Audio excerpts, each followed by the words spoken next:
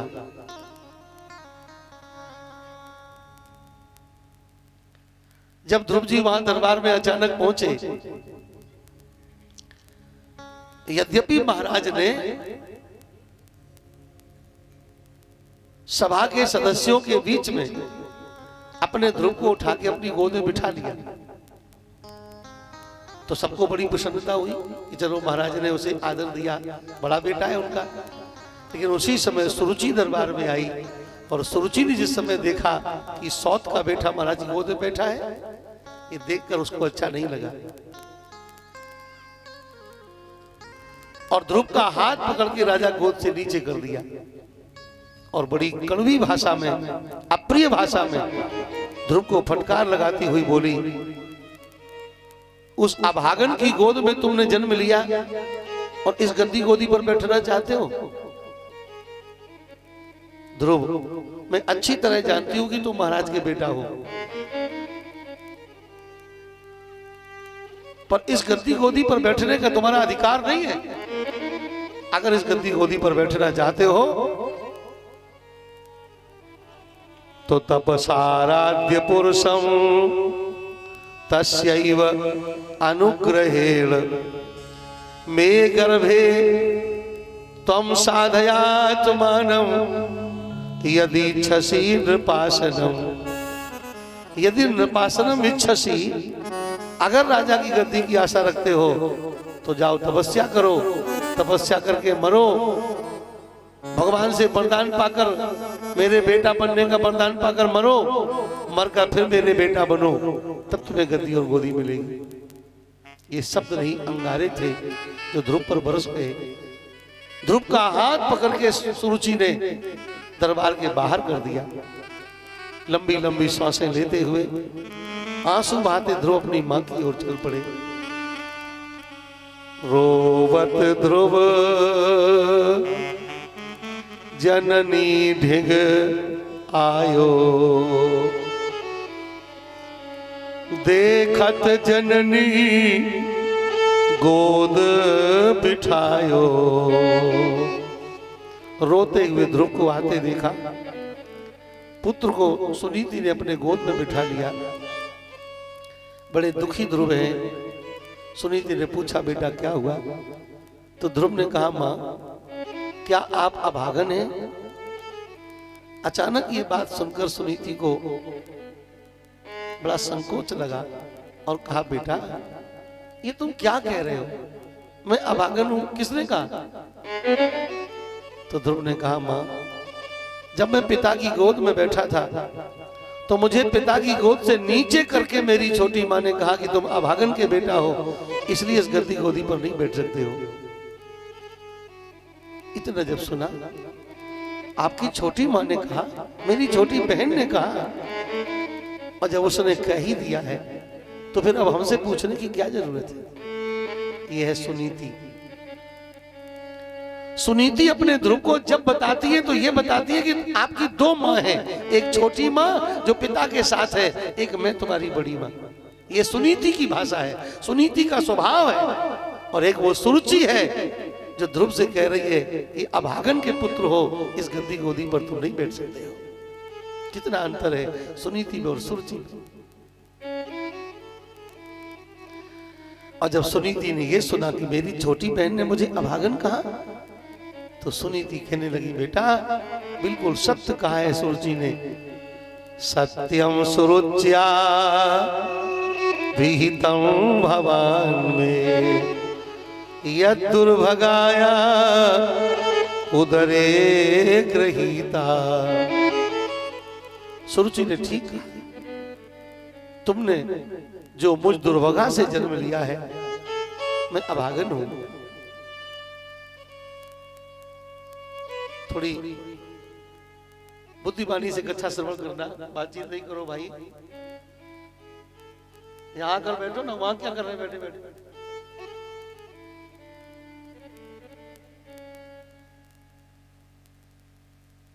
ये पांडाल काहे के लिए? वहां कोई धूप तो है नहीं, कोई सुविधा तो है नहीं, वहां जबरदस्ती बैठे हो। श्री वृंदावन बिहारी लाल की।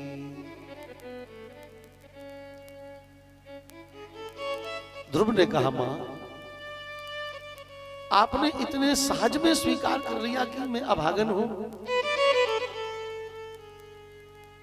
आप कैसे अभागन हैं? आपके मस्तक पर सिंदूर की रेखा है, आपकी गोद में मैं संतान के रूप में हूं, और जिस स्त्री के मस्तक पर सिंदूर हो, गोद में संतान हो, वो तो सुहागन होती है, बड़भागन होती है। खूब ध्यान देना माताओं, आप भी। तब सुनीति ने जो तर्क दिया, सुनने लायक है, समझने लायक है, अपनी संस्कृति और संस्कारों के अनुरूप है। सुनीति ने कहा, बेटा आप ठीक कह रहे हो कि सिंदूर और संतान ये स्त्री के सम्मान का सबसे बड़ा कारण है। वो सुहागन है, बड़भागन है, लेकिन ध्यान रखो, इस सिंदूर और संतान का जो कारण है उसका पति। सच्ची बात तो यह है, सिंदूर श्रृंगार है, संतान सम्मान है, लेकिन सिंदूर और संतान का जो कारण है स्त्री का पति, वो पति का प्रेम, पति का स्नेह, यही स्त्री का सबसे बड़ा सौभाग्य है। यही सबसे बड़ा सौभाग्य है। अपने पति के स्नेह को प्राप्त करके, अपने पति के प्रेम को प्राप्त करके ही एक स्त्री अपने को सौभाग्यवती महसूस करती है, अपने को बड़भागन महसूस करती है। जिस स्त्री को पति का प्रेम प्राप्त ना हो, चाहे सिंदूर हो चाहे संतान हो, वो स्त्री अपने को कभी प्रसन्न महसूस नहीं करती है। अच्छी नारियों का यही स्वभाव है। सुनीति ने कहा, पुत्र मैं पुत्रवती और सिंदूरवती होने के बाद भी अभागन ही हूं, क्योंकि महारानी होने के बाद भी भिखारिन जैसा जीवन जी रही हूं। महलों में आदर प्राप्त होने के योग्य होने के बाद भी इस फूस की झोपड़ी में रह रही हूं। महाराज के चरणों की पूजा करने का अधिकार मुझे प्राप्त है, पर महाराज के स्वरूप का दर्शन भी मुझे प्राप्त नहीं होता। ये मेरा दुर्भाग्य ही तो है। इतना कहते कहते सुनीति की आंखों से आंसू टपकने लगे।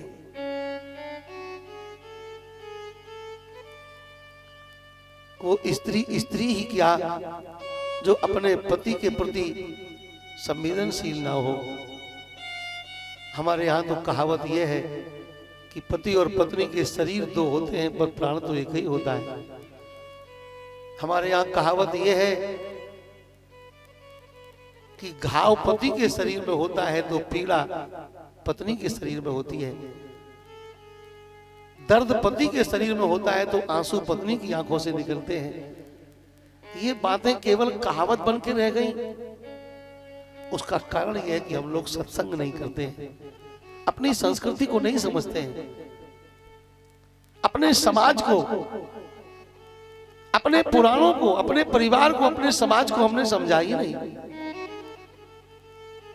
भौतिक विज्ञान का विस्तार हुआ, टीवी मोबाइल हाथों में घरों में आए, पाश्चात्य पाश्चात्य कुरीतियों से प्रभावित सीरियल और फिल्में हमें दिखाई जाने लगी और हम अपनी सनातन संस्कृति से दूर हो गए, विस्मृत हो गए।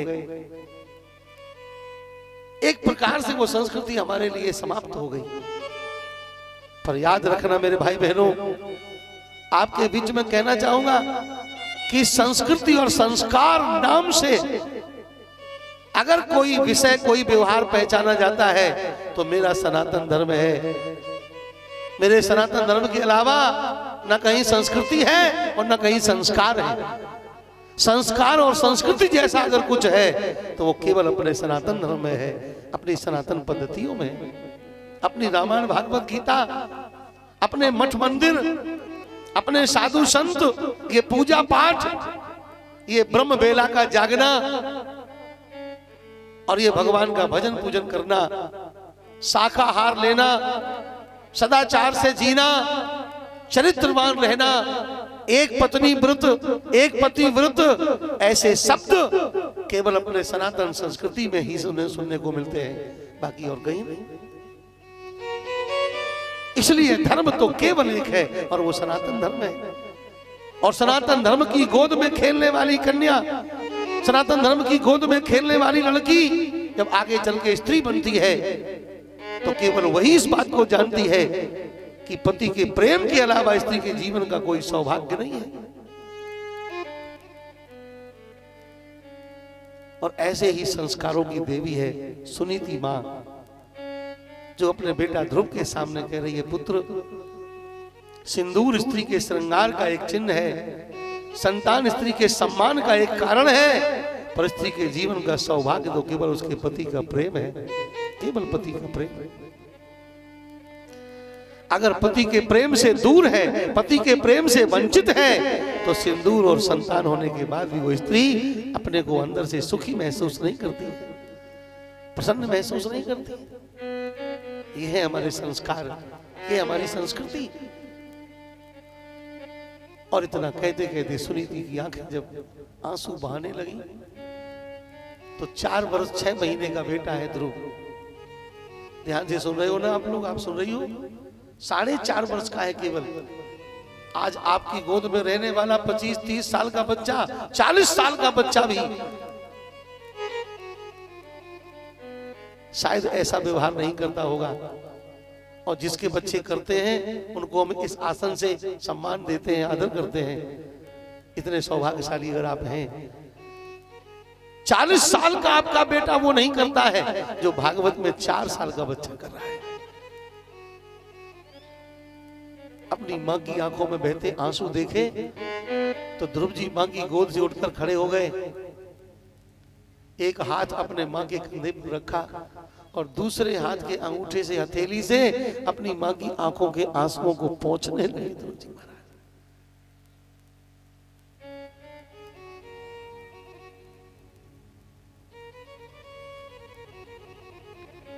अपनी मां के आंसू पोंछ रहे हैं।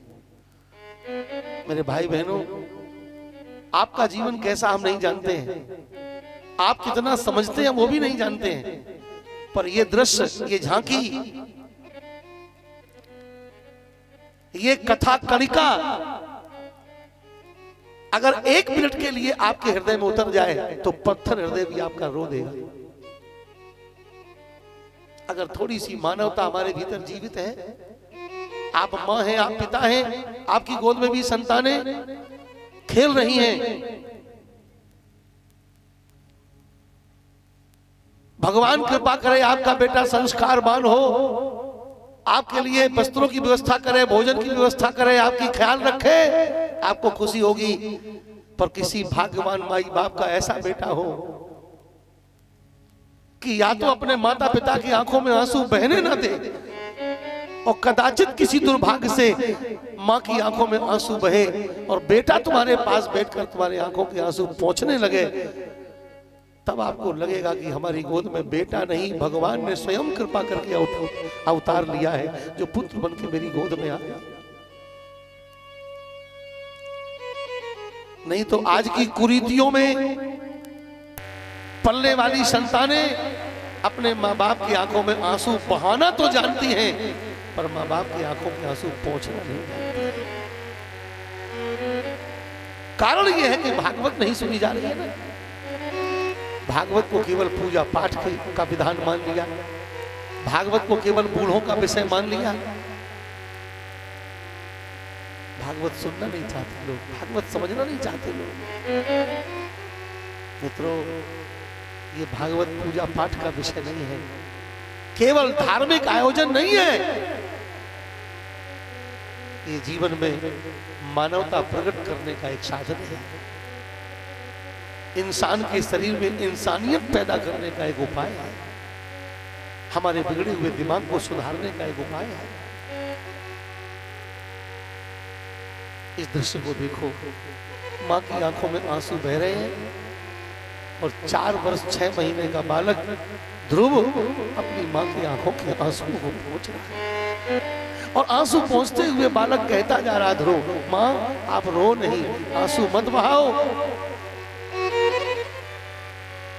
तब सुनीति कहती है, पुत्र अब ये आंसू आपके छोटे छोटे हाथों से रुकने वाले नहीं हैं। धैर्य के बांध में इन आंसुओं को बाधित करके हमने रखा था, आज वो धैर्य धराशायी हो गया और ये बहुत दिनों से भरे हुए आंसू आज बह निकले। अब ये आंसू आपके हाथों से नहीं रुकने वाले। उस समय ध्रुव ने अपनी माँ के सामने सौगंध ली और कहा, माँ अगर मैं आपका बेटा हूं, आपका हमने दूध पिया है, तो आज मैं आपके आंसुओं की सौगंध लेता हूं कि आज ही तपस्या करने के लिए जाऊंगा, भगवान का दर्शन करूंगा, भगवान से राजा होने का आशीर्वाद लूंगा और जब मैं राजा बनूंगा तो मेरी माँ होने के नाते आप राजमाता बनेंगी। जब तक मैं आपको राजमाता नहीं बना दूंगा तब तक मैं लौट के आपको मुंह नहीं दिखाऊंगा। आंसुओं की सौगंध लेकर के मैं प्यारे, ऐसी संतानें हमारे भागवत से पैदा होती है और माँ के चरणों में सिर धर के ध्रुव ने प्रणाम किया और प्रणाम करके कहा, माँ मेरे सिर पर हाथ रख दो और हमें आशीर्वाद दे दो जिससे हमें भगवान का दर्शन हो जाएगा। हाँ, एक में वही सायम। कहाँ गए वो दिन? हम लोग जब पढ़ते थे और परीक्षा होती थी तो माताएं बच्चों को टीका करती थी और बच्चे माँ के चरणों में प्रणाम करके कहते थे, माँ कह दो कि हम पास हो जाएंगे। कैसे संस्कार थे, आज वो संस्कार कहाँ चले गए? बच्चों के मन में ये भरोसा था कि मेरी माँ ने अगर कह दिया, मेरे पिताजी ने अगर कह दिया कि पास हो जाओगे तो हम पास जरूर हो जाएंगे। ये संस्कार, ये विचार, इन विचारों को, संस्कारों को खो करके हम अपने को विकासशील मान रहे हैं, पढ़ा लिखा समझ रहे हैं ना। भागवत में ध्रुव अपनी माँ के चरणों में सिर धरते हैं और कहते हैं, माँ मुझे आशीर्वाद दे दो जिससे हमें भगवान मिल जाए। मित्रों, आपको भरोसा होगा कि नहीं, पर इस पवित्र मंच पर बैठकर बड़े शंकर भगवान को साक्षी मानकर मैं आज भी ये कह रहा हूं कि देवी देवताओं के मंदिरों में जाना आपके कार्य को सफल करेगा कि नहीं मैं नहीं जानता, पर माता पिता के चरणों में श्रद्धा रख करके उनकी पूजा करते हुए अगर आपने कोई संकल्प लिया है तो वो अवश्य पूरा होगा होगा होगा, इसमें कोई संशय नहीं है, कोई संशय नहीं है। क्योंकि हमारे पुराणों में लिखा है कि कलयुग के देवता माता पिता होते हैं, कलयुग के देवता माता पिता है। माता पिता की प्रसन्नता संपूर्ण देवी देवताओं की प्रसन्नता का कारण है। पिता धर्मा पिता कर्मा पिता ही परमं तपा पितरि प्रीतिमा पन्ने प्रियन्ते सर्व देवता। शास्त्र कहता है जो माता पिता को प्रसन्न कर लेता है संपूर्ण देवताओं की प्रसन्नता उसे प्राप्त हो जाती है। श्री ध्रुव जी ने अपनी मां के चरणों में प्रणाम किया और कहा, मां एक में वही सायम मातुर में कर तुम रसी, अनुज्ञाम देहि में विष्णु यथाचाराधयाम्य। हाँ, मेरे सिर पे हाथ रख के आशीर्वाद दे दो कि मुझे भगवान मिल जाएंगे। माँ ने पकड़ लिया, बेटा अभी आप बहुत छोटे हो, ऐसे भगवान कैसे मिलेंगे। ध्रुव ने कहा नहीं माँ, मुझे रोको मत, मुझे जाने का आशीर्वाद दो। तब भागवत जी में सुनीति माता ने अपने बेटा ध्रुव को तपस्या करने का ढंग समझाया। अपने मन को समाहित करके भगवान में कैसे लगाना है ये माँ ने शिक्षा दी। और जब ध्रुव जंगल की ओर चल दिए तो माँ सुनीति भगवान से प्रार्थना करती है, याद रखना अपने बच्चों के जीवन की सफलता में बहुत बड़ा सहयोग होता है माता के पिता के द्वारा भगवान से की हुई प्रार्थना। बच्चे पूजा नहीं करते हैं पर गार्जियन पूजा करते हैं, माँ पूजा करती है और माँ के द्वारा भगवान से प्रार्थना की जाए तो बच्चे को उसका लाभ मिलता है। सुनीति ने भगवान से प्रार्थना की, प्रभु मेरा बेटा ध्रुव अब आपके चरणों में है। और भक्तों, जब ध्रुव जी घर से निकले हैं जंगल की ओर, ना कोई मंत्र है, ना कोई गुरु है, ना किसी स्थान का ज्ञान है, पर इधर से ध्रुव जी चले जा रहे थे और उधर से देवर्षि नारद जी आ रहे हैं। ध्रुव को रोकने के बहुत प्रयास किए गए, ध्रुव रुके और नारद जी को जैसे ही ध्रुव ने देखा चरणों में दंडवत प्रणाम किया। अब 4 साल के बच्चे को चरणों में दंडवत करते कोई देखेगा तो प्रसन्नता होगी। ध्रुव जी को नारद जी ने गोद में उठा लिया। बड़े अच्छे हो, बड़े संस्कारवान हो, कहाँ जा रहे हो? आगे तो बहुत बड़ा जंगल है, तुम्हारे मस्तक की रेखाएं तो कह रही हैं कि कोई राजकुमार हो, क्या परिचय है? कहाँ? अब नारद जी सब जानते हैं तो भी पूछे, पर ध्रुव ने जिस समय उत्तर दिया है तो नारद जी प्रसन्न हो गए। ध्रुव ने कहा मैं अब वापस जाने वाला नहीं हूं, भगवान का दर्शन करने निकला हूं महाराज जी, इसलिए भगवान का दर्शन करके ही वापस जाऊंगा। मजबूत संकल्प देखकर श्री नारद जी ने भगवान के विग्रह का स्वरूप का वर्णन करके सुनाया और कह दिया कि जाओ श्री धाम ब्रज में मधुबन नाम का जो क्षेत्र है वहां जाकर तप करो, 6 महीने में आपको भगवान मिल जाएंगे। श्री नारद जी ने कुश का जनेऊ पहनाया, चंदन का टीका लगाया और कान में मंत्र सुनाया, ओम नमो भगवते वासुदेवाय, ओम नमो भगवते वासुदेवाय, ओम नमो भगवते वासुदेवाय, ओम नमो भगवते वासुदेवाय।